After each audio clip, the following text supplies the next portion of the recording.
আসসালামুয়ালাইকুম। আজ চলে এলাম বাড়িতে খুব সহজ উপায়ে বাবুর্চি স্টাইলে তেহারি রান্নার রেসিপি নিয়ে। এই তেহারি দেখতে যতটা না ভালো লাগছে তার চেয়ে খেতে আরও বেশি ভালো লাগবে। আমি 1.5 কেজি মাংসের সঙ্গে 1 কেজি চাল দিয়ে আজকে তেহারিটা রান্না করব। মাংসগুলো আমি তেহারির সাইজ করে নিয়েছি এবং সামান্য তেলযুক্ত মাংস নিয়েছি। এরপর এর মধ্যে দিয়ে দিচ্ছি 2 টেবিল চামচ আদা বাটা, 1 টেবিল চামচ রসুন বাটা। এরপর দিয়ে দিচ্ছি একটি হাতে বানানো মশলা।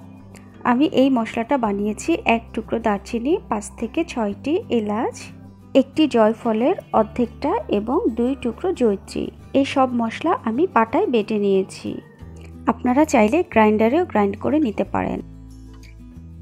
আরও দিয়ে দিচ্ছি হাফ কাপ টক দই, হাফ চামচ শাহি জিরা, লবণ। এবার মশলা এবং মাংস খুব ভালো মতো মাখিয়ে নিচ্ছি।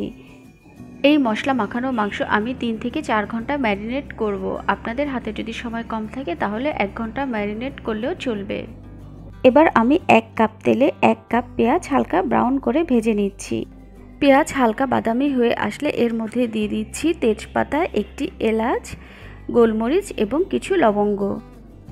এই শুকনো গরম মশলাগুলো দিয়ে খুব সামান্য ভেজে নিচ্ছি। এরপর দিয়ে দিচ্ছি ম্যারিনেট করা মাংস দিয়ে খুব ভালো মতো ভেজে নিচ্ছি এবং আমি বলে হালকা পানি দিয়ে সেই পানিটাও দিয়ে দিচ্ছি মাংসর মধ্যে।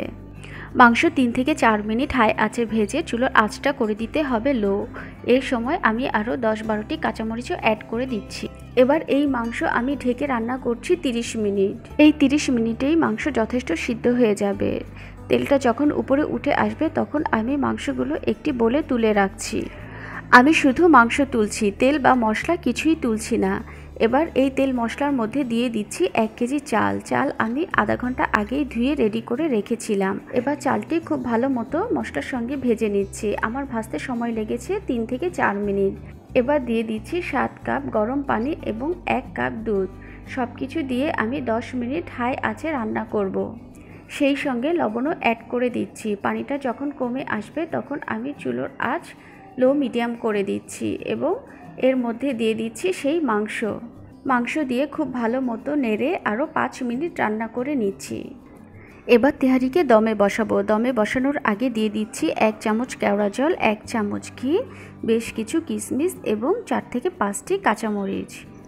আমি 25 মিনিট দমে রেখেছি। এবার দেখুন আমার তেহারিটা কতটা ঝরঝরে হয়েছে এবং দেখতে যথেষ্ট সুস্বাদু লাগছে এবং তেহারির কালারটিও খুব সুন্দর হয়েছে। এভাবে রান্না করলে বাবুর্চির চেয়ে কোনো অংশে কম হবে না। আশা করি আপনাদের ভালো লেগেছে। আর আমার এই রেসিপিটি যদি ভালো লাগে তাহলে প্লিজ আমার চ্যানেলটি সাবস্ক্রাইব করবেন। থ্যাংক ইউ সবাইকে।